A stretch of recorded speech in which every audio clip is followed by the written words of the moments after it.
Roh Kudus, tolong setiap kami anak-anak-Mu, beri kami wahyu, beri kami hikmat, beri kami pengertian untuk kami mengerti akan firman-Mu. Roh Kudus, bekerjalah di tengah-tengah kami. Engkau sendiri yang menerangkan dan menjelaskan kepada setiap anak-anak-Mu supaya kami boleh mengerti apa yang Kau maksud di dalam kebenaran firman-Mu. Dan benih-benih firman-Mu itu akan bertumbuh dalam kehidupan kami semuanya, tertanam, bertumbuh, dan berbuah. Terima kasih Bapa, terima kasih. Mari Roh Kudus bekerja di tengah-tengah kami semuanya. Dalam nama Tuhan Yesus kami berdoa. Amin. Silakan duduk Bapak Ibu sekalian. Shalom. Puji Tuhan, setelah sekian lama saya bisa bersama-sama dengan Bapak Ibu sekalian untuk bersekutu pada malam hari ini, dan kita akan belajar kebenaran firman Tuhan. Nah, sekali lagi kita akan belajar kebenaran firman Tuhan. Saya berdoa, saya percaya Roh Kudus akan menolong kita semuanya supaya kita ini bisa mengerti, kita bisa menangkap, kita bisa mengerti, sehingga benih firman Tuhan itu tertanam dalam kehidupan kita semuanya. Saya akan sedikit mengajar, ya, saya sedikit akan mengajar meskipun tidak terlalu panjang, tapi saya akan mengajar. Dan biasanya kalau mengajar memang kita akan baca cukup banyak ayat memang, ya. Cukup banyak ayat. Nah, saya percaya begini, setiap ayat firman Tuhan yang diinspirasikan oleh Roh Kudus sendiri itu untuk kita semuanya, supaya kita mengerti, supaya kita boleh mengalami kemerdekaan karena firman. Ya, firman itu akan memerdekakan dalam kehidupan kita semuanya. Nah, malam hari ini saya akan bicarakan mengenai doa. Ya, saya bicara mengenai doa, khususnya adalah doa pribadi. Ya, khususnya adalah doa pribadi. Ada doa bersama, ada pertemuan-pertemuan doa mungkin di tempat ini dan lain sebagainya. Nah, puji Tuhan, itu merupakan hal yang baik. Tapi malam hari ini saya akan bicara mengenai doa. Supaya apa? Saudara yang belum punya kehidupan doa, saudara akan membangun kehidupan doa. Saudara yang sudah berdoa, tapi Pak, saya berdoa tapi kok saya tidak bisa menikmati. Saya berharap setelah saudara mendengarkan firman demi firman ini, saudara akan menikmati kehidupan doa saudara semuanya.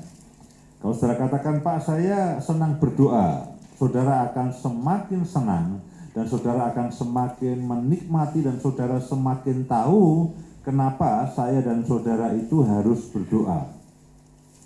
Nah, saya sendiri pada dasarnya pada awal-awal kekristenan dan awal-awal pelayanan saya bukan termasuk tipe orang yang berdoa, apalagi sebagai pendoa syafaat, itu bukan. Meskipun saya sebagai pemimpin jemaat, saya sebagai pendeta, saya sebagai gembala, tapi saya ini tidak suka berdoa. Dalam bayangan saya pikir bahwa kan sudah ada pendoa. Ya, kan sudah ada pendoa syafaat, kemudian kan juga sudah ada jam-jam doa. Ngapain saya harus berdoa? Jadi saya pada dasarnya, pada awal-awal kekristenan saya, dan juga pada awal-awal pelayanan saya sebagai ketua persekutuan maupun sebagai gembala, saya bukan tipe orang yang suka berdoa. Dan saya pikir itu tidak apa-apa. Saya pikir normal-normal saja. Saya pikir ya baik-baik saja. Toh sudah ada pendoa. Toh sudah ada jam-jam doa. Toh sudah ada pertemuan-pertemuan doa. Toh sudah ada seminar-seminar doa. Tapi saya secara pribadi, saya tidak terlalu menikmati dan cenderung sebetulnya bisa dikatakan kalau dalam bahasa jujurnya ya malas berdoa. Ya malas berdoa. Ya jangan katakan wah amin Pak, kita berarti sepakat. Ya kita unity dan sepakat Pak ya. Ya jangan yang itu saudaraku, itu bukan contoh yang baik kok disepakati ya. Nah, saya sudah melayani sekitar 32 tahun saudara, sebagai pendeta kurang lebih sekitar 32 tahun, dan saudara bisa bayangkan bahwa 2/3 dari 2/3 lebih, berarti 20 tahun lebih perjalanan pelayanan saya itu saya sejujurnya tidak suka berdoa. Nah, tapi saya bersyukur begini. Yang pertama, saya berdoa itu karena kepepet. Ya saudara yang ketawa itu mesti punya pengalaman dia Pak. Saya kalau kepepet berdoa, ya betul ya Bu ya. Kalau kepepet berdoa ya kalau itu saya doakan supaya Ibu kepepet terus saja, supaya berdoa terus, gitu ya Bu ya. Loh, ya saya itu berdoa karena kepepet saudaraku. Ya yang pertama saya itu berdoa karena kepepet karena saya mengalami kesulitan keuangan, lalu saya di pelayanan juga kelihatannya berantakan semuanya. Kemudian uang habis, apalagi kalau uang habis ya Bu ya, itu paling kenceng berdoa. Ya berarti kita sepakat lagi ya, berarti kita sepakat terus dari ini. Ya tapi untuk hal yang kurang baik. Ya kemudian saya juga punya 2 anak, dan pada waktu itu saya ingat itu merupakan masa-masa di mana anak saya itu sepertinya, ibaratnya begini. Kalau Daud itu berpesan kepada Salomo kan begini, kenallah Allah ayahmu. Nah ini kalau saya mengibaratkan akan anak-anak saya, mereka itu seakan-akan begini, bukan seakan-akan, mereka itu memang tidak ingin kenal Allah ayahnya. Ya padahal saya pendeta, dan saya lihat mereka itu tidak punya kerinduan untuk hidup di dalam Tuhan, mengenal Tuhan dan sebagainya. Jadi itu masa-masa di mana saya bertubi-tubi di dalam semua keadaan, saya kepepet. Nah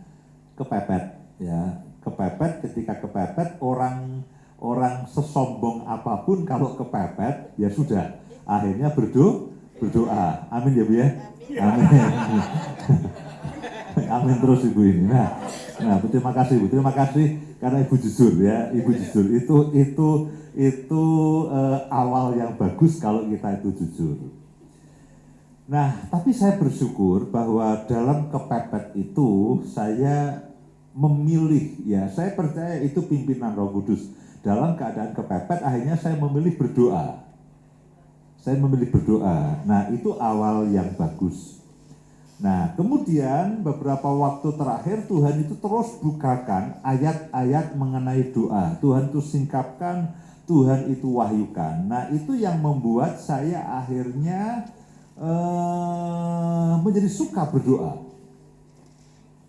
Aneh itu, saya jadi suka berdoa, rasanya ini kalau ada satu hari yang saya tanpa berdoa secara khusus itu rasanya sayang sekali.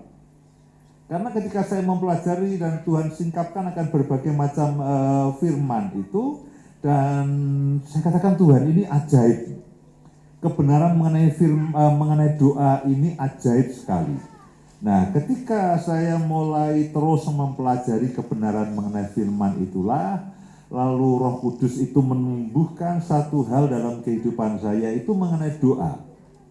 Sehingga saya sekarang menjadi pendoa syafaat. Ya, saya menjadi pendoa syafaat, saya adalah pendoa syafaat untuk istri saya. Saya juga merupakan pendoa syafaat untuk anak-anak saya. Saya juga menjadi pendoa syafaat untuk gereja di mana saya melayani. Dan saya lakukan itu hampir setiap, bisa dikatakan praktis hampir setiap hari. Saya menjadi pendoa syafaat untuk mereka. Nah bagi saya itu aneh. Aneh. Karena dulu saya pikir begini, sebagai seorang pemimpin jemaat, saya yang harus didoakan oleh para pendoa syafaat. Kan kebanyakan begitu ya. Dulu saya, oh ini hamba Tuhan ini hebat, kenapa? Karena dia punya 40 pendoa syafaat, punya 100 pendoa syafaat, makanya hebat sekali. Nah, saya pengen punya itu, tapi tidak pernah kelakon. Ya, tidak pernah kedapatan. Jadi, tapi setelah saya membaca firman, saya mulai melihat bahwa ini sebetulnya kehidupan doa ini ada sesuatu yang ajaib. Kehidupan doa ini sesuatu yang ajaib, dan ketika saya memahami dan mengerti akan kebenaran firman Tuhan ini, lalu saya mulai menjadi berdoa, dan ketika saya berdoa, Tuhan itu mulai singkapkan begitu banyak hal, sehingga hari-hari ini saya menjadi sangat suka untuk berdoa. Ya, saya suka untuk berdoa, dan bahkan saya bisa dikatakan saya menjadi pendoa, ya menjadi pendoa bagi keluarga dan juga bahkan bagi gereja.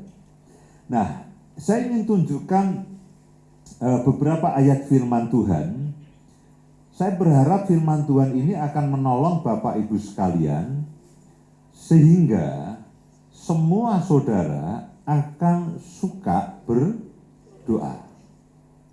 Sangat suka berdoa.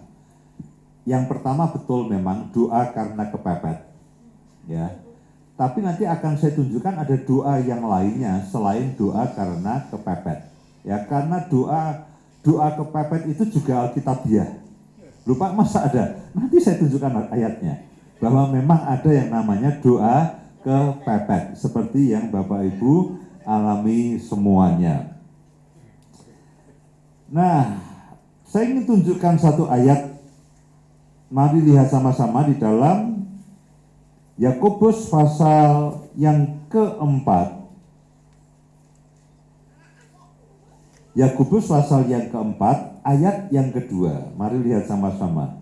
Yakobus pasal yang keempat, ayat yang kedua. Terima kasih. Kamu mengingini sesuatu, tetapi kamu tidak memperolehnya. Lalu kamu membunuh, kamu iri hati, tetapi kamu tidak mencapai tujuanmu. Lalu kamu bertengkar dan kamu berkelahi. Nah, perhatikan kalimat ini. Ya, kalimat terakhir ini salah satu kalimat yang menghentakkan saya, menyadarkan saya, kenapa saya begitu punya banyak masalah, kenapa saya begitu punya banyak persoalan. Alkitab mengatakan begini, kamu tidak memperoleh apa-apa karena kamu tidak apa? Berdoa. Kamu tidak memperoleh apa-apa karena kamu tidak berdoa. Kalau dibalik, kalau kata kalian dibalik, artinya kan begini, kamu memperoleh apa-apa kalau kamu berdoa. Ya, kayak misalkan begini, kalau kita ada ungkapan rajin pangkal apa? Pangkal gaya. Kalau tidak rajin berarti pangkal miskin. Nah, itu sama. Saudara tidak berdoa, tidak memperoleh apa-apa karena tidak berdoa. Nah, ayat ini sejujurnya menyentak saya kaget, Tuhan. Ada banyak hal yang harusnya saya dapatkan, tapi saya tidak mendapatkannya, alih-alih tidak mendapatkannya, saya begitu banyak masalah. Saya begitu banyak persoalannya. Saya banyak pelayanan, saya banyak betul, saya melakukan banyak hal, tapi Alkitab mengatakan kamu tidak memperoleh apa-apa kalau kamu tidak berdoa. Saya mau tanya, kalau begitu, doa ini pilihan atau sebetulnya harus? Harus. Doa itu bukan pilihan. Oh ya, ada para pendoa syafaat. Itu tidak apa-apa, puji Tuhan. Tapi saya dan saudara harus berdoa. Kalau tidak berdoa, Alkitab mengatakan kamu tidak akan mendapat apa-apa daripada Tuhan. Jadi tidak ada jalan lain kecuali saya dan saudara sendiri itu berdoa. Nah, saya ingin tunjukkan ayat-ayat yang lainnya. Ibrani pasal yang keempat, ayat yang ke-14. Ini jaminan bahwa doa kita itu pasti menghasilkan sesuatu atau pasti dijawab. Tidak mungkin tidak. Tidak mungkin tidak. Nah, ayat-ayat ini juga yang membuat saya begini. Kalau saya berdoa dan pasti ada jawabannya, pasti menghasilkan sesuatu, ya saya harus berdoa. Karena kalau saya tidak berdoa, saya tidak akan mendapatkan apa-apa. Karena itu saya harus berdoa setiap hari. Saya berdoa untuk semua keadaan, saya bersyukur, saya menyembah Tuhan. Lalu saya bersyafaat untuk istri, untuk anak-anak, untuk seluruh jemaat. Setiap hari saya doakan. Karena apa? Karena dalam ayat-ayat ini itu memberikan jaminan bahwa doa kita itu pasti menghasilkan sesuatu. Jangan kita tidak berdoa, dan Alkitab mengatakan kamu tidak mendapatkan apa-apa karena kamu tidak berdoa. Nah, ayat yang ke-14. Karena sekarang kita mempunyai imam besar agung. Siapa? Tuhan Yesus. Yang telah melintasi semua langit, yaitu Yesus Anak Allah. Baiklah, kita teguh berpegang kepada pengakuan iman kita. Sebab imam besar yang kita punya bukanlah imam besar yang tidak dapat turut merasakan kelemahan-kelemahan kita. Sebaliknya sama dengan kita, ia telah dicobai hanya tidak berbuat dosa. Ya. Alasan kenapa imam besar pada zaman dahulu itu dipilih di antara manusia supaya mereka merasakan semua persoalan yang dirasakan manusia, tahu rasanya sebagai manusia. Nah, kita mempunyai imam besar agung yaitu Yesus sendiri. Tugas imam itu apa? Mendamaikan. Tugas imam itu mendamaikan. Seperti yang tadi saudara lakukan. Nah, pada zaman perjanjian lama, itu tugas imam itu begini, dia mewakili seluruh orang Israel, makanya di bajunya, di jubahnya itu ada lambang ke-12 suku Israel, nama-nama ke-12 suku Israel. Jadi dia membawa korban persembahan, dia datang kepada Tuhan dengan membawa seluruh orang Israel, lalu dia hadapkan kepada Tuhan, minta ampun atas semua dosa-dosanya, mendamaikan antara orang Israel dan Tuhan. Dan Tuhan itu memberkati akan orang Israel, karena kalau tidak dihabisi, itu mendatangkan hukuman itu. Nah, itu tugas imam besar yang pada waktu itu ada di muka bumi ini. Nah, sekarang ini saya dan saudara itu punya imam besar agung yang namanya Yesus. Dia datang kepada Tuhan tidak membawa darah domba jantan atau lembu jantan, dia membawa darahnya siapa? Darahnya sendiri sekali untuk selama-lamanya. Tujuannya apa? Untuk memperdamaikan saya dan saudara. Apa yang dilakukan Pak Winoto dan kawan-kawan itu untuk mengingatkan bahwa saya dan saudara itu sudah diperdamaikan oleh Tuhan Yesus. Betul ya Pak ya? Itulah yang dilakukan. Yang memperdamaikan bukan Pak Winoto ya, tapi Tuhan Yesus. Itu hanyalah gambaran. Tapi Tuhan Yesus itu yang sudah memperdamaikan saya, saudara semua dengan Tuhan. Benar ya? Itu benar ya? Nah, akibatnya apa? Kalau kita itu sudah damai, kita tidak punya masalah. Kalau kita sudah didamaikan, kita dengan Tuhan Yesus dulu, Pak, kita ini kan punya banyak masalah, kita punya banyak persoalan, kita banyak dosa. Justru karena saya dan saudara punya banyak dosa dan punya banyak masalah, makanya perlu diperdamaikan. Didamaikan sehingga dua kelompok yang dulunya itu berseteru, berseberangan, perang, ini damai. sehingga saya dan saudara tidak punya masalah dengan Tuhan. Betul ya? Ya, kapanpun saudara punya masalah, saudara datang kepada Tuhan, itu tidak punya masalah, tidak ada hambatan apa-apa. Lupa, saya kadang-kadang saya punya rasa berdosa, saya punya rasa bersalah, saya punya ketakutan, saya punya keraguan. Nah, itu betul atau tidak? Tidak betul. Karena apa? Sudah didamaikan. Harusnya itu ya, itu betul, maksudnya kita ada itu betul, tapi itu sebetulnya gini, tidak boleh ada. Karena apa? Kita sudah didamaikan. Jadi kalau saudara itu berdoa, saudara datang kepada Tuhan, menyembah Tuhan dalam kehidupan kita sehari-hari, lalu kita merasa bersalah, kita diintimidasi, kita dituduh oleh si jahat itu, kita diintimidasi, kita dituduh, kita diancam oleh si jahat, kita jangan mau. Kita jangan mau, karena apa? Kita punya imam besar agung yang sudah mendamaikan saya, saudara, dan kita semuanya dengan Tuhan. Jadi saya, saudara dengan Tuhan tidak punya masalah apa-apa. Amin. Nah, itu bekal, itu modal. Ayat yang berikutnya, ayat yang ke-16. Nah, sebab itu marilah kita datang dengan penuh apa? Keberanian. Kenapa kita berani? Tidak punya masalah. Saya dengan Pak Winoto tidak punya masalah. Kita ketemu ya terus cari bakwan gitu aja. Kita cari bakwan, betul Pak ya? Karena kita tidak punya masalah.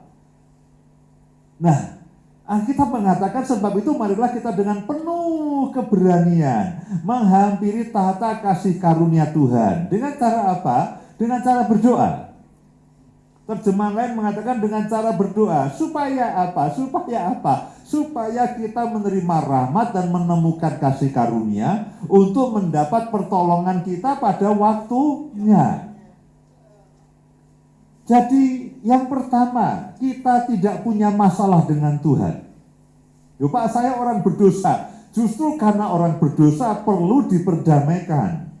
Kalau saudara tidak berdosa, saudara tidak perlu diperdamaikan. Tapi kita semua kan berdosa, makanya perlu diperdamaikan. Siapa yang mendamaikan? Tuhan Yesus. Kapan? Sekali itu selama-lamanya ketika dia mengorbankan dirinya di kayu salib, itu darahnya dicurahkan, itu tubuhnya terpecahkan bagi kita. Itulah ada pendamaian sekali untuk selama-lamanya. Dan sekarang Yesus sudah ada di surga di sebelah kanan Allah Bapa sebagai pembela kita untuk mengingatkan Bapa bahwa aku sudah mendamaikan anak-anakku, aku sudah mendamaikan anak-anakku dengan engkau. Setiap kali iblis mencoba menuduh, Tuhan Bapa di surga, Tuhan lihat tuh anak-anakmu masih berbuat dosa, anak-anakmu masih ngeyel, anak-anakmu masih tidak taat. Tuhan katakan, aku sudah memperdamaikan, aku sudah mendamaikan sekali untuk selamanya. Makanya dikatakan bahwa Yesus itu duduk di sebelah kanan Allah Bapa sebagai pembela. Tujuannya apa? Untuk membela saya dan saudara setiap kali penuduhan. Makanya kita tidak usah takut datang kepada Tuhan dengan penuh keberanian. Menghampiri tahta kasih karunia. Menghampiri tahta kasih karunia.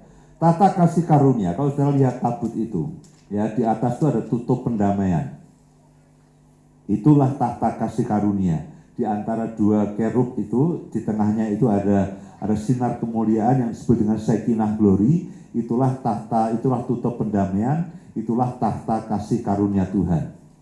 Itu ada tabut di situ, ada replika tabut di situ. Oh, di situ juga ada. Ya, ada dua, malah satu, dua, mana di sana ada. Nah, itu tuh di tengah-tengahnya ada sinar kekuningan. Nah, itulah Shekinah Glory, itulah tahta kasih karunia itu. Nah, supaya menghampiri tahta kasih karunia, itu tahta kemurahan Tuhan. supaya kita apa? Menerima rahmat dan menemukan kasih karunia untuk apa? Mendapat apa? Pertolongan kita pada waktunya. Nah, dari ayat ini, kalau saudara dan saya datang kepada Tuhan, lalu berdoa, ini saya tanya nih ya, pasti dijawab atau tidak?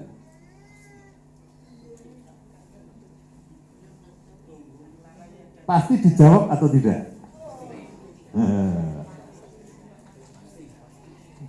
Ada yang bilang pasti, ada yang bilang belum tentu. Berarti belum pasti. Ya. Nah gini, saya bisa memahami saudara semuanya. Kita mendapat pertolongan. Loh, kalau menurut ayat ini, pasti tidak? Pasti. Mendapat pertolongan. Pada waktunya siapa? Waktu kita atau waktu Tuhan? Waktu Tuhan. Nah itu yang tadi, oh iya Pak, maksudku belum pasti, itu belum pasti menurut waktu saya. Lalu belum, kan ini pertolongan. Belum tentu yang kita minta itu dijawab, tapi Tuhan akan memberikan jawaban dengan cara yang lainnya. Tuhan akan memberikan pertolongan dengan cara yang lainnya. Nah, masalahnya kan begini, kalau kita berdoa, kita itu minta, Tuhan, aku minta supaya begini hari ini.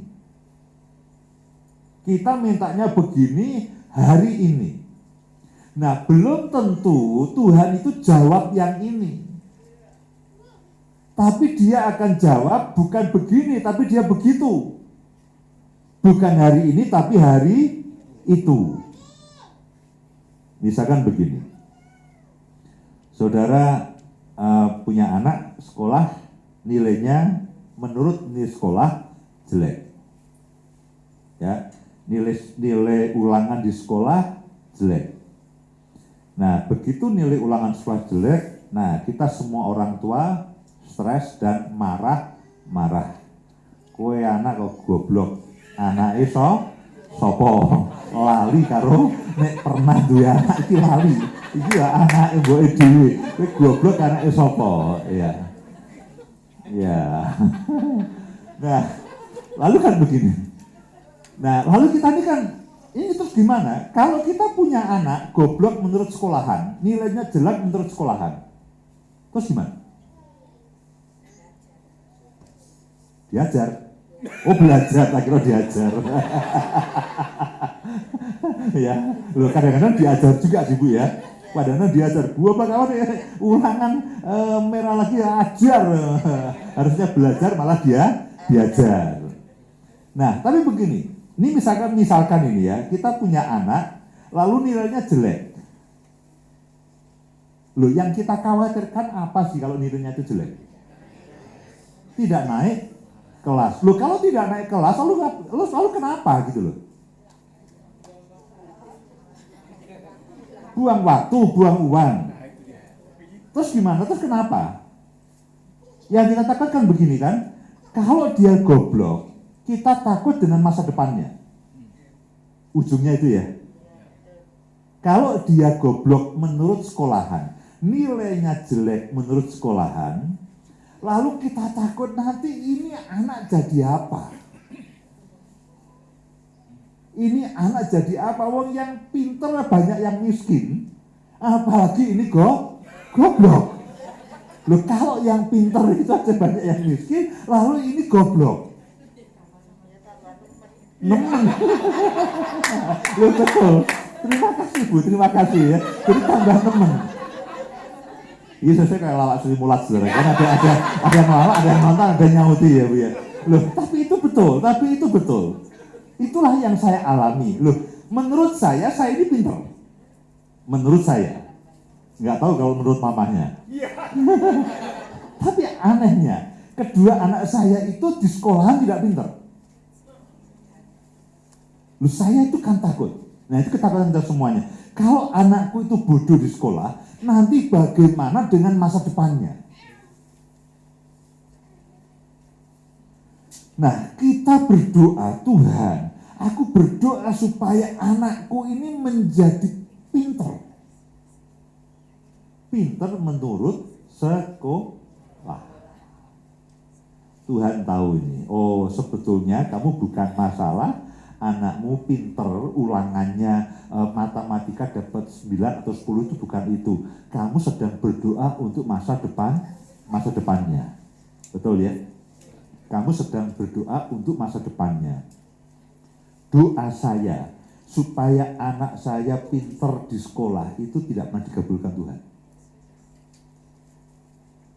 Doa saya supaya anak saya pinter ulangan di sekolah, nilainya itu juara, itu tidak pernah dikabulkan. Tapi Tuhan tahu dengan maksud saya sedang berdoa untuk masa depannya. Karena kan itu yang kita takutkan. Itu yang kita takutkan. Bagaimana dengan masa depannya? Apakah dia kenal Tuhan atau tidak? Dia takut akan Tuhan atau tidak?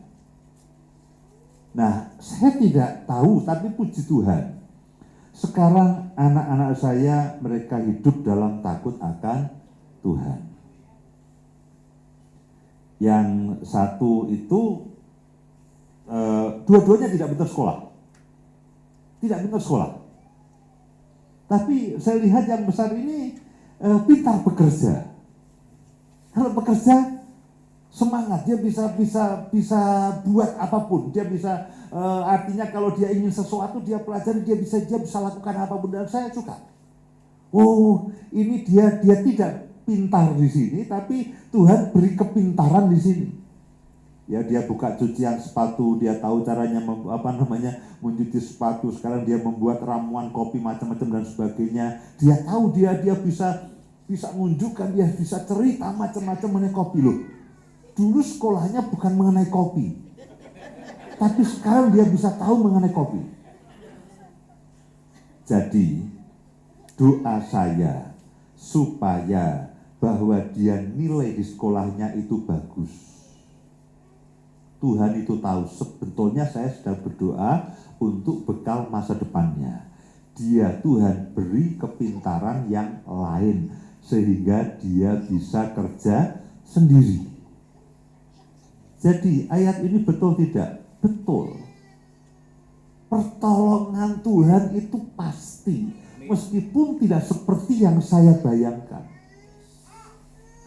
Saya berdoa, Tuhan, ya anakku seperti ini dan sebagainya, tapi tidak.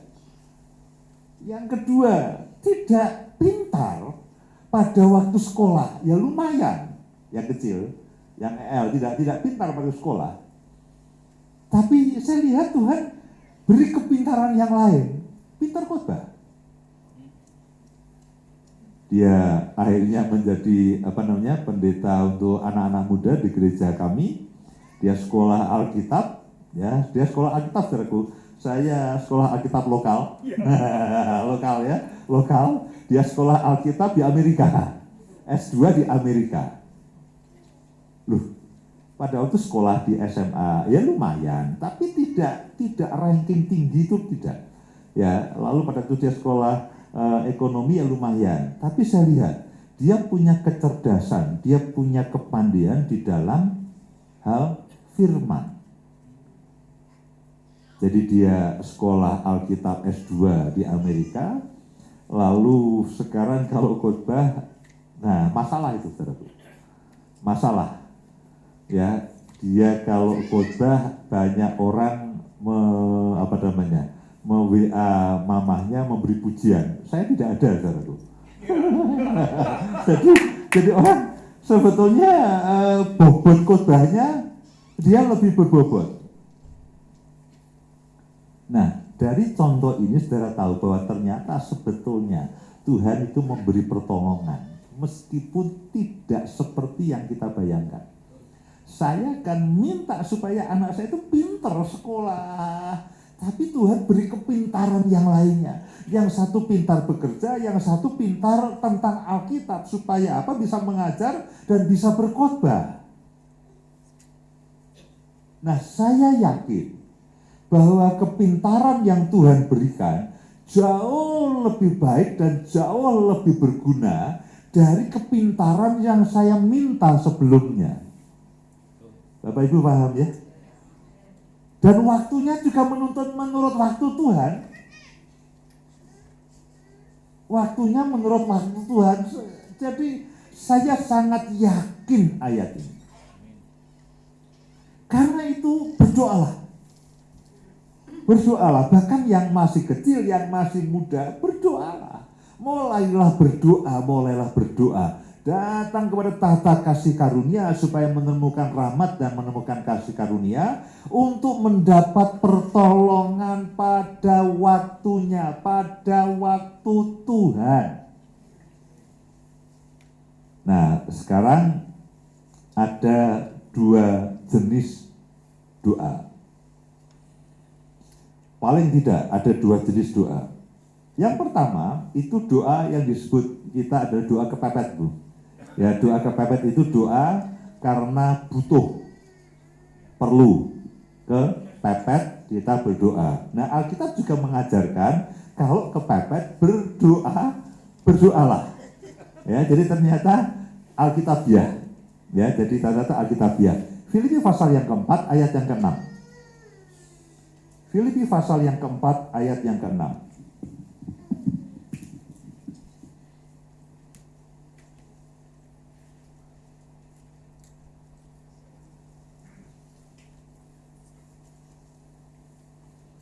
Mari kita baca sama-sama ya.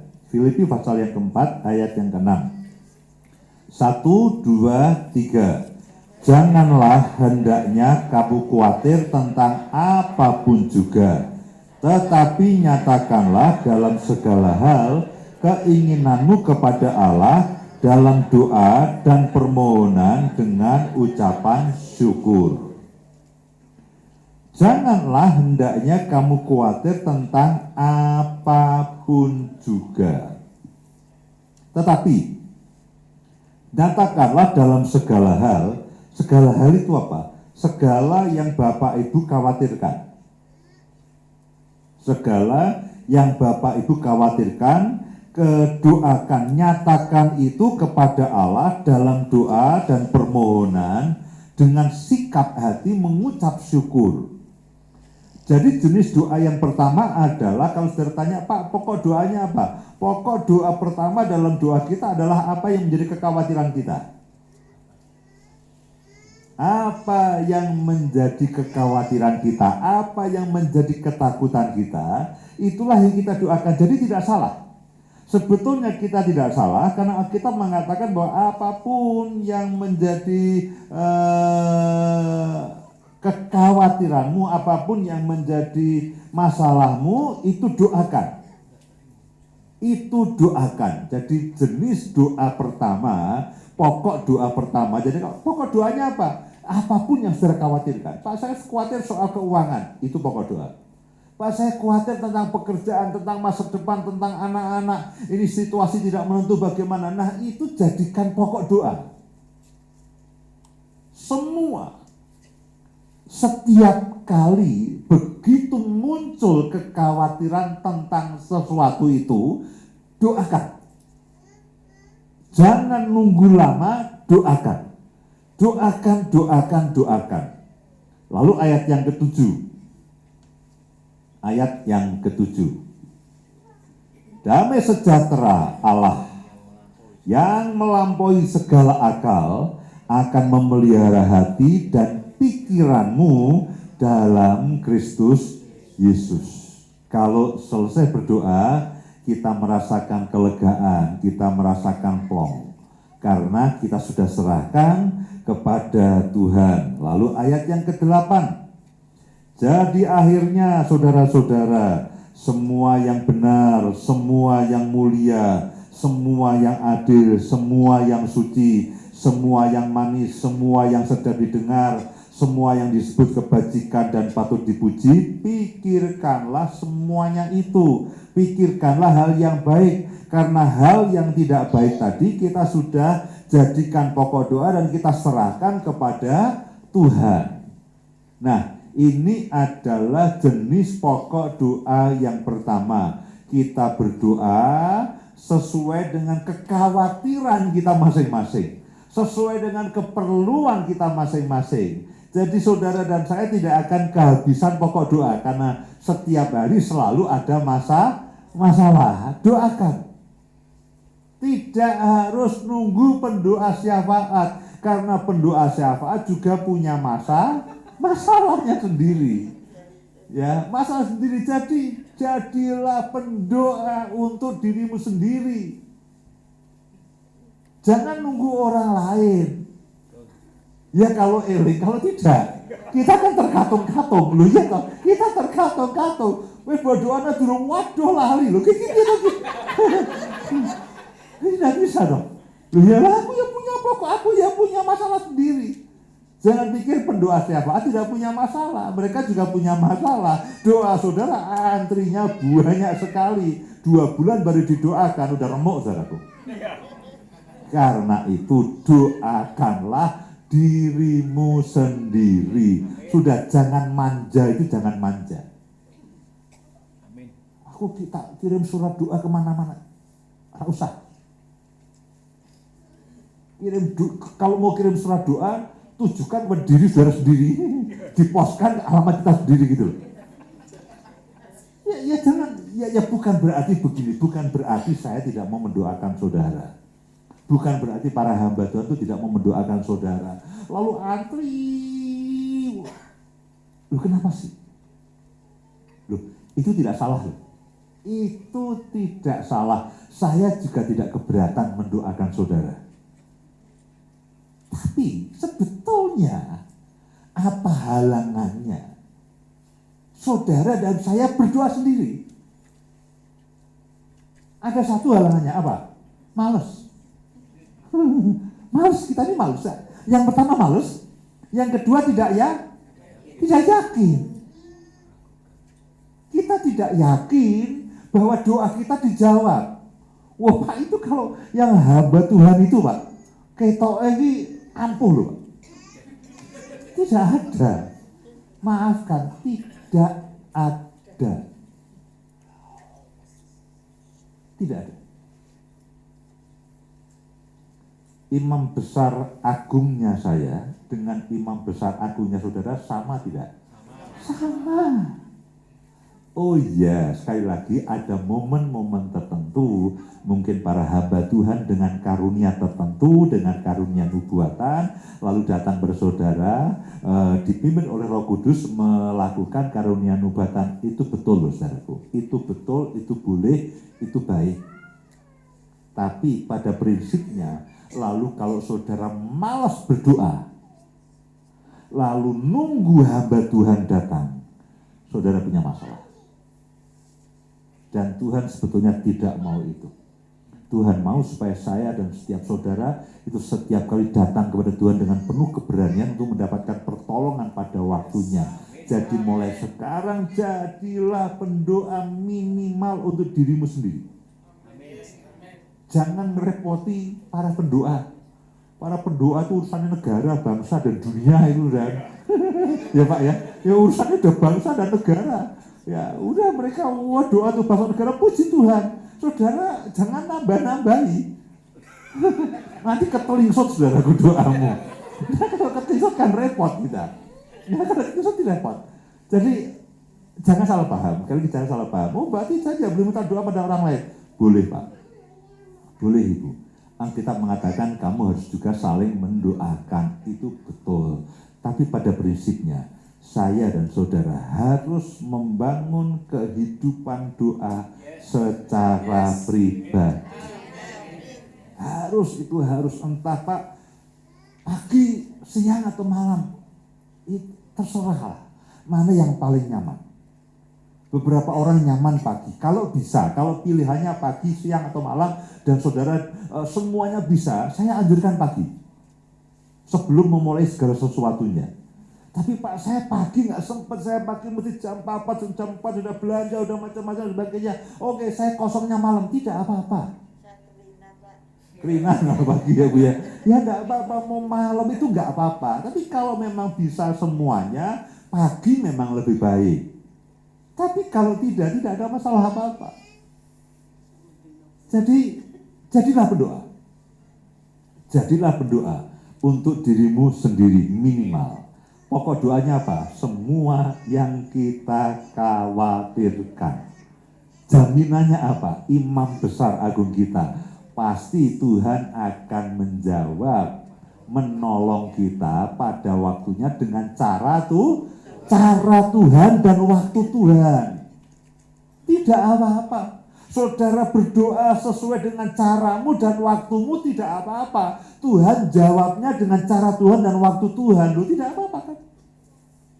Saya berdoa supaya anak saya pintar sekolah, Tuhan jawab anak saya dibuat pintar kerja. Loh, berdoa itu. Tidak ada masalah apa-apa. Jadi berdoalah sesuai dengan sesuai dengan kebutuhanmu. Saudara, Tuhan aku minta waktunya sekian, tidak apa-apa. Nanti Tuhan akan atur sedemikian rupa dengan cara Tuhan dan waktu Tuhan. Pokok doanya adalah kebutuhan saudara, apa yang saudara khawatirkan, apa yang saudara cemaskan. Saudara cemas akan anak-anakmu, doakan, ora usah ribut. Kita kan kadang-kadang ngejak ribut sepertinya tidak puas dengan semua keributan. Anak diajak ribut, bojo diajak ribut, semua diajak ribut. Doakan. Berdoa ya. Itu yang pertama. Sekarang doa jenis yang lainnya. Kalau tadi kan doa apa yang saudara dan saya khawatirkan, ya. Yang kita khawatirkan itu menjadi pokok doa. Yang kedua adalah, mari lihat Kolose pasal yang pertama, ayat yang ke-9 mulai. Kolose pasal yang pertama, ayat yang ke-9.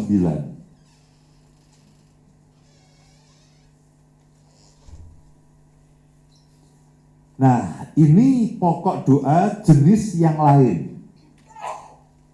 Yang tadi penting, yang berikutnya ini juga penting.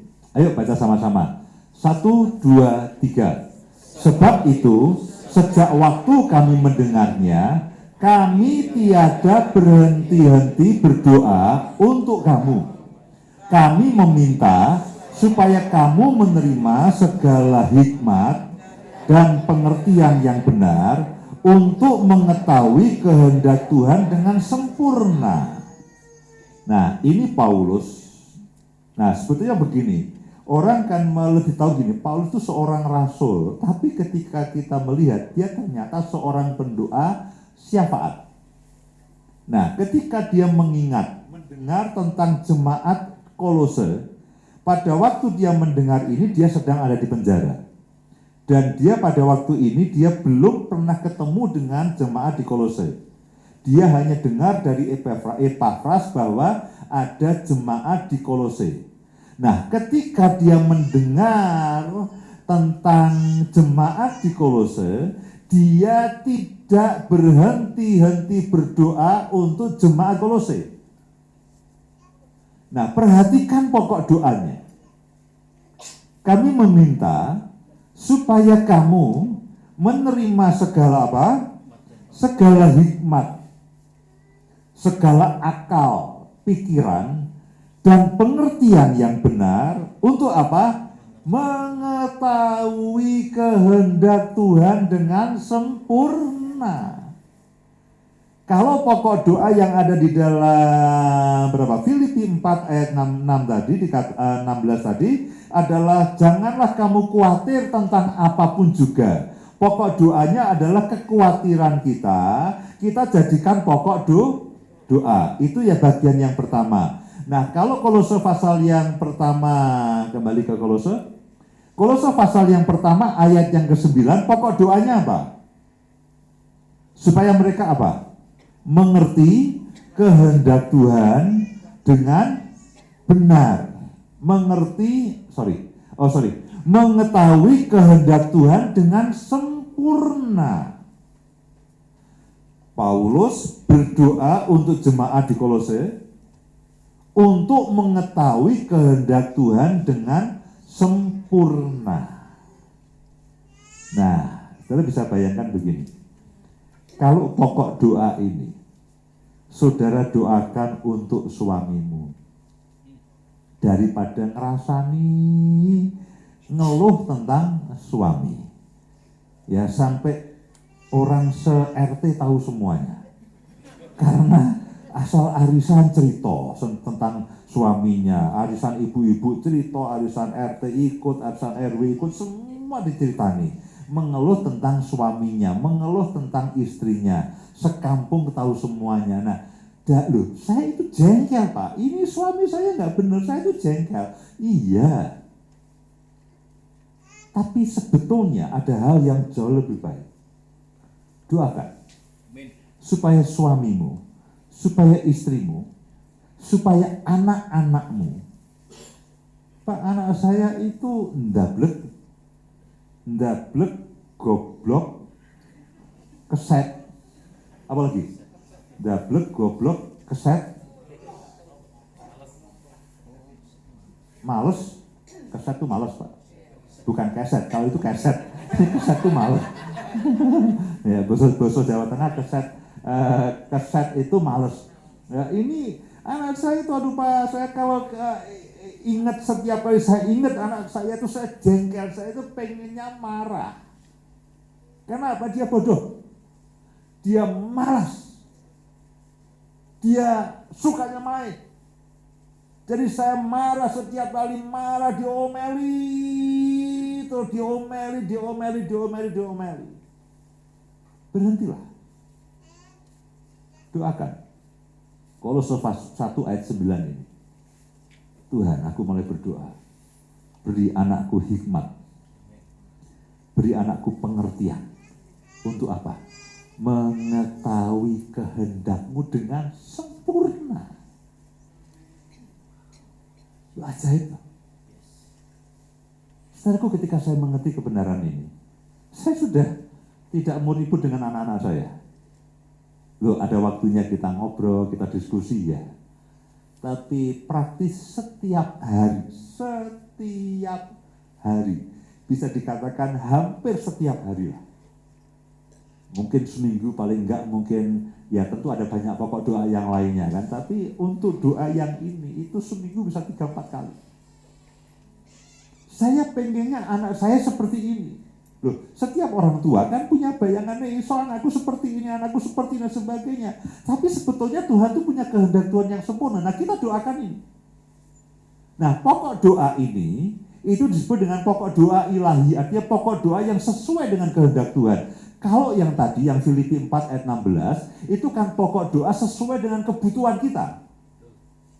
Apa yang kita butuhkan, apa yang kita khawatirkan, kita jadikan pokok doa. Tapi yang ini, yang Kolose pasal 1 ayat 9 ini adalah pokok doa sesuai dengan kehendak Tuhan. Nah, saudara bisa bayangkan. Saya bisa bayangkan begini loh, ini bukan hanya anak ini, saya mungkin tidak akan cukup waktu, karena sebetulnya ada Kolose pasal yang pertama, ada Efesus pasal yang pertama, Efesus pasal yang ketiga, ini saya akan tunjukkan secara singkat. Itu adalah doa-doa Paulus untuk para jemaat yang sesuai dengan kehendak Tuhan. Jadi saya katakan Tuhan, sayang saya baru ngeh itu belakangan. Mungkin kalau ngehnya, taunya itu sudah sekian belas tahun yang lalu, mungkin nasibku tidak seperti ini, saudara. Mungkin jauh lebih baik. Ya, tapi Tuhan punya waktu, sudah oke lah, ya puji Tuhan. Saudara bisa bayangkan, saudara doakan pokok doa ini setiap kali, katakan begini, setiap kali kami mendengar tentang kamu, mengingat tentang kamu, kami tidak berhenti-henti berdoa. Jadi kalau saudara ingat suamimu, ingat istrimu, ingat anak-anakmu, ingat saudaramu, ingat orang tuamu, doakanlah. Lupa saya itu jengkel, dia utang nggak bayar Pak. Doakan. Supaya apa? Mengetahui kehendak Tuhan dengan sempurna. Oh Pak, saya jengkel dia, nanti kalau dia diberkati bagaimana loh? Kalau diberkati kan bisa bayar utang. Oh, tapi saya jengkel. Nah kadang-kadang kemarahan kita itu menghambat ini semuanya, saudara. Loh ini baru pembukaan. Ayat berikutnya itu ajaib sekali. Ya nanti dicatat lalu dibaca ulang lagi ayat 10. Ayat 10. Sehingga hidupnya apa? Hidupmu layak di hadapan Tuhan, serta berkenan kepada Tuhan dalam segala hal, dan memberi buah dalam segala pekerjaan yang baik, dan bertumbuh dalam pengetahuan yang benar tentang Allah. Loh ini kan pokok doa yang ajaib, saudara. Saudara doakan ini, ya saudara catat, lalu saudara baca, Tuhan aku berdoa untuk anak-anakku, untuk orang-orang yang aku kasihi, sesuai dengan ayat ini, lalu doakan itu sebagai doa. Kalau nanti sudah hafal, jadikan ini sebagai deklarasi, sebagai pengakuan iman. Aku percaya dalam nama Tuhan Yesus, keluargaku menerima hikmat, menerima pengetahuan untuk mengerti kehendak Tuhan dengan sempurna. Aku percaya kami dikuatkan, memberi buah dan sebagainya, dan sebagainya, dan sebagainya, dan sebagainya. Itu ajaib. Orang-orang yang saudara kasihi, lalu hidupnya layak di hadapan Tuhan, hidupnya benar dan berbuah. Berbuah dengan yang baik, lalu bertumbuh dalam pengetahuan yang benar tentang Allah, saudaraku. Loh ini ajaib saya ketika saya mengerti Tuhan. Ajaib sekali, entah bagaimana. Mungkin dulu pada waktu saya ikut seminar doa lebih banyak tidur. Jadi ketika ini dibahas tidak pernah ngeh mungkin. Tapi saya puji Tuhan, waktu-waktu terakhir Tuhan buka kata-kata Tuhan. Ini ajaib sekali.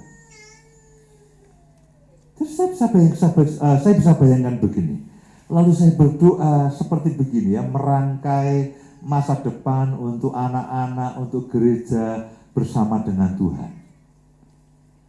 Doa jenis ini, jawabannya cuma satu, ya dan amin. Pasti dituruti. Loh, kita berdoa supaya kehendak Tuhan jadi kok. Datanglah kerajaanmu, jadilah kehendakmu. Memang itu doa terbaik. Nah ini juga yang didoakan Yesus dalam doa Bapa kami. Datanglah kerajaanmu, jadilah kehendakmu. Paulus merinci lebih detail. Berikutnya, ayat yang keberapa? Ke-11. Dan dikuatkan. Lu ajaib, dikuatkan dengan segala kekuatan oleh kuasa kemuliaannya untuk menanggung segala sesuatu dengan tekun dan sabar. Percayalah, orang-orang yang saudara dan saya kasihi, mereka akan kuat menanggung segala sesuatu. Lu ajaib, saudaraku. Orang-orang yang saudara kasih, keluarga maka menjadi keluarga yang teguh, yang kuat, yang kokoh. Karena apa? Setiap kali saudara doakan, dan doa ini adalah sesuai dengan kehendak Tuhan. Ini yang memang Tuhan mau. Berbuah, hidup dalam pengenalan akan Tuhan, kuat, kokoh. Lalu mengenal kehendak Tuhan dengan benar. Lalu ayat yang ke-12. Dan mengucap syukur dengan sukacita kepada Bapa yang melayakkan kamu untuk mendapat bagian dalam apa yang ditentukan untuk orang-orang kudus di dalam kerajaan terang. Mendapat bagian dalam apa yang ditentukan, itu kalau dalam bahasa kita mendapat bagian yang menjadi jatah kita. Kita mendapatkan bagian yang menjadi jatah kita. Kita mencapai destiny kita. Kita menjadi seperti yang Tuhan mau. Loh, itu pokok doa Paulus. Jadikan itu pokok doa saudara dan saya. Nah, itu Kolose pasal yang pertama. Lalu ada Efesus pasal yang pertama. Saya akan ajak saudara membaca sama-sama, paling tidak supaya saudara ngerti. Karena kalau saya terangkan semuanya, bisa kelaparan, gitu ya. Kita bisa kelaparan, tapi tidak apa-apa. Paling tidak saudara ngerti gambarannya. Jadi Efesus pasal yang pertama ayat yang ke-9, Kolose pasal yang pertama ayat yang ke-9. Loh ini khotbah saya 4 minggu saya rangkum 1 jam ini. Ya, saya rangkum 1 jam paling tidak, supaya karena kalau nunggu saya kesini lagi setahun lagi repot Pak, lama. Terakhir ini setahun yang lalu Pak ya. Ya, jadi ini sekarang Efesus pasal yang pertama ayat yang ke-15. Tadi Kolose, sekarang Efesus. Efesus pertama ayat yang ke-15. Judul perikopnya adalah doa untuk pengertian tentang kemuliaan Kristus. Nah, saudara perhatikan ya. Ayat yang ke-15 sudah ya. Karena itu setelah aku mendengar tentang imanmu, setelah Paulus mendengar tentang iman orang Efesus dalam Tuhan Yesus dan tentang kasihmu terhadap semua orang, berarti kan baik-baik. Aku tidak, ayat 16, aku tidak berhenti mengucap syukur karena kamu. Nah ini contoh baik saudaraku. Kapan saudara terakhir kali mengucap syukur untuk istri atau suamimu? Waduh Pak, lali Pak, kemarin baru aja marah-marah ya. Harusnya begitu saudara, harusnya. Setiap kali saudara mengingat akan istrimu, suamimu, atau anak-anakmu dan sebagainya, mengucap syukur. Jangan bawaannya marah dan emosi, mengucap syukur. Alkitab mengajari, Paulus itu orang yang penuh dengan ucapan syukur. Tidak berhenti mengucap syukur karena kamu, dan aku selalu apa? Selalu mengingat kamu dalam apa? Dalam doa. Jadi Paulus itu pendoa syafaat, saudaraku. Meskipun dia juga rasul, tapi dia pendoa syafaat. Ayat yang ke-17. Dan meminta kepada Allah Tuhan kita Yesus Kristus, yaitu Bapa yang mulia itu, supaya ia memberikan kepadamu apa? Hikmat, roh hikmat, ditambah dengan wahyu untuk mengenal Dia dengan benar. Mirip dengan yang di Kolose pasal yang pertama tadi, pengetahuan yang benar tentang Allah. Lalu ayat yang ke-18, dan supaya ia menjadikan mata hatimu terang, agar kamu mengerti pengharapan apakah yang terkandung dalam panggilannya, betapa kayanya kemuliaan bagian yang ditentukannya bagi orang-orang kudus. Ayat yang 18 ini, kalau saudara sering katakan dengan satu kata, destiny. Destiny. Dia berdoa supaya jemaat Efesus itu menggenapi destiny-nya Tuhan, menggenapi panggilannya Tuhan, mengerti pengharapan apakah yang terkandung dalam panggilannya, dan kemuliaan bagian yang ditentukan bagi orang-orang kudus. Saya tidak mungkin menerangkan ini semuanya, tapi paling tidak saudara tahu tempatnya di mana di Alkitab. Jadikan ini pokok doa. Saudara bisa bayangkan, saudara doakan ini untuk anak-anakmu. Selain mungkin kita berdoa, Pak, supaya anak saya pintar, nilainya bagus, oke, tidak ada yang salah. Tapi doakan supaya mereka juga menggenapi destiny Tuhan. Lalu ayat 19, dan betapa hebat kuasanya bagi kita yang percaya sesuai dengan kekuatan kuasanya, yang dikerjakannya di dalam Kristus dengan membangkitkan Dia dari antara orang mati dan mendudukkan Dia di sebelah kanannya di surga. Nah, ayat 19 dan seterusnya ini itu disebut dengan kuasa kebangkitan. Kuasa kebangkitan ini adalah kuasa yang membangkitkan Yesus dari antara orang mati, membangkitkan Yesus, itu kuasa kebangkitan. Nah, kuasa kebangkitan itulah yang sekarang bekerja di antara orang-orang percaya, saya dan saudara. Nah, kuasa kebangkitan inilah yang mengalahkan maut. Nah, itu sedang bekerja. Jadi singkat katanya begini, saudara berdoa untuk anakmu, supaya anakmu ini hidup dalam panggilan Tuhan dan menggenapi destiny-nya. Lalu, saudara juga berdoa supaya kuasa kebangkitan yang dulu bekerja pada waktu Yesus mati, lalu mengalahkan maut dan bangkit dari maut. Nah, kuasa yang sama itulah yang sekarang bekerja, juga bekerja di dalam kehidupan anak-anakmu, di dalam kehidupan orang-orang yang kau kasihi. Nah, ini adalah gambaran kuasa yang bisa dikatakan inilah kuasa terbesar. Karena maut pun kalah. Loh, kalau maut kalah, tuyul pasti kalah. Kuntilanak pasti kalah dan kabur. Jangan saudara yang kabur. Jadi bayangkan begini, saudara berdoa untuk anakmu. Tuhan, aku berdoa supaya panggilanmu dalam kehidupannya terjadi. Aku berdoa kuasamu yang besar, yang kau gunakan untuk membangkitkan Yesus dari antara orang mati, itu kuasamu juga bekerja dalam kehidupan anak-anakku. Lo ajaib toh. Itu bisa dikatakan mentok, saudaraku. Itu ajaib lah. Kuasa yang mengalahkan maut. Saudara sudah tidak sabar berdoa toh? Pak, dan balik Pak. Aku tak mau berdoa. Sebentar, ini masih ada satu lagi, saudaraku.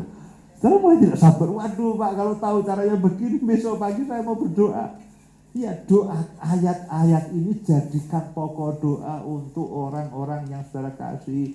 Saudara bayangkan, aduh ini nggak tahu jadinya seperti apa. Lebih dari yang saudara bayangkan. Lebih dari yang saudara bisa pikirkan. Karena apa? Mereka akan hidup dalam panggilan Tuhan. Dan lalu ada kuasa besar yang bekerja dalam kehidupan mereka. Efesus pasal yang ketiga, bagian yang terakhir. Ayat yang ke-14. Juga doa Paulus, jadi minimal doa Paulus yang banyak, yang gede-gede. Di lain kitab banyak, tapi ini yang saya tunjukkan yang besar saja. Itulah sebabnya aku sujud kepada Bapa. Berikutnya, yang daripadanya semua turunan di dalam surga dan di atas bumi menerima namanya. Ayat 16, baca sama-sama. Aku berdoa supaya ia menurut kekayaan kemuliaannya menguatkan dan meneguhkan kamu oleh rohnya di dalam batinmu. Sehingga, baca terus saudaraku, sehingga oleh imanmu Kristus diam di dalam hatimu dan kamu berakar serta berdasar di dalam kasih. Ayat 18, aku berdoa supaya kamu bersama-sama dengan segala orang kudus dapat memahami betapa lebarnya, panjangnya, dan tingginya, dan dalamnya kasih Kristus, dan dapat mengenal kasih itu sekalipun ia melampaui segala pengetahuan. Aku berdoa supaya kamu dipenuhi di dalam seluruh kepenuhan Allah. Apa sih seluruh kepenuhan Allah? Seluruh kepenuhan Allah itu adalah begini, apapun yang Tuhan miliki. Paulus berdoa untuk jemaat di Efesus supaya kamu dipenuhi seluruh kepenuhan Allah. Itu seperti gambarnya begini, seperti seorang orang tua yang mewariskan semuanya kepada anaknya. Saudara bisa bayangkan, saudara doakan anakmu, supaya istrimu, suamimu yang menjengkelkan itu, lalu dipenuhi seluruh kepenuhan Allah. Nah, kebayang? Apa itu Pak? Saya kadang-kadang ajaib lah, itu bicara mengenai berkat, bicara mengenai karunia, bicara mengenai karakter, bicara mengenai destiny, bicara mengenai apapun. Seluruh kepenuhan Allah itu gambarnya begini, apapun yang saudara bisa baca tentang Allah, lalu itu diberikan semuanya dalam kehidupan saudara. Nggak terbayangkan. Nah, doakan doa-doa ini untuk saudara sendiri, untuk suami atau istrimu, lalu doakan anak-anakmu terlebih dahulu, baru doakan pelayanan dan jemaat, atau orang-orang yang Tuhan percayakan dalam pelayanan saudara. Ayat yang ke-20. Ini ayat terakhir sebelum kita selesai. Baca sama-sama. Bagi dialah yang dapat melakukan jauh lebih banyak daripada yang kita doakan atau pikirkan, seperti yang ternyata dari kuasa yang bekerja di dalam kita. Ini ayat ajaib. Di dalam Ibrani pasal yang keempat ayat yang keenam tadi, jaminan bahwa doa kita pasti dijawab sesuai dengan cara Tuhan dan waktu Tuhan. Betul ya? Sesuai dengan cara Tuhan dan waktu Tuhan. Kemudian di dalam Filipi pasal yang keempat ayat yang ke-16, pokok doa kita apa? Yang kita khawatirkan, yang menjadi kekhawatiran hidup itu yang kita doakan sebagai pokok doa kita. Lalu yang berikutnya yang ketiga, pokok doa kita adalah kehendak Tuhan yang ada di dalam Efesus pasal pertama, Efesus pasal 3 dan juga Kolose pasal yang pertama tadi. Itu doa sesuai dengan kehendak Tuhan. Masih dibonusi loh saudaraku. Masih dibonusi. Tuhan melakukan jauh lebih banyak dari yang saudara bisa pikirkan dan doakan. Itu Tuhan. Tuhan. Kenapa? Kasihnya itu ajaib. Panjangnya, lebarnya, tingginya, dalamnya, dan melebihi semua pengetahuan. Kasih Tuhan itu melebihi semua pengetahuan. Nah, ayat 3, pasal 3 ayat 20 ini sering sekali saya ucapkan memang setiap kali saya berdoa. Setiap kali saya berdoa, sebelum saya amin, saya tutup dengan ayat ini. Karena acap kali doa kita terbatas. Pengetahuan kita terbatas. Waktu kita juga terbatas. Tapi Tuhan praktis tanpa batas. Dia akan melakukan jauh lebih besar daripada yang kita bisa pikirkan dan kita bisa doakan. Ya, jadi saya yakin saudara sudah tidak sabar, Pak, dan balik. Kenapa? Saya tak berdoa, Pak. Ya, saya berharap ada yang mencatat, lalu buatlah ringkasan ayat-ayatnya, ya supaya saudara bisa tahu Efesus pasal pertama, Kolose pasal pertama, Kolose pasal pertama, Efesus pasal pertama, Efesus pasal ketiga. Cari di situ pasti ketemu. Jadikan itu pokok doa. Mari kita berdoa.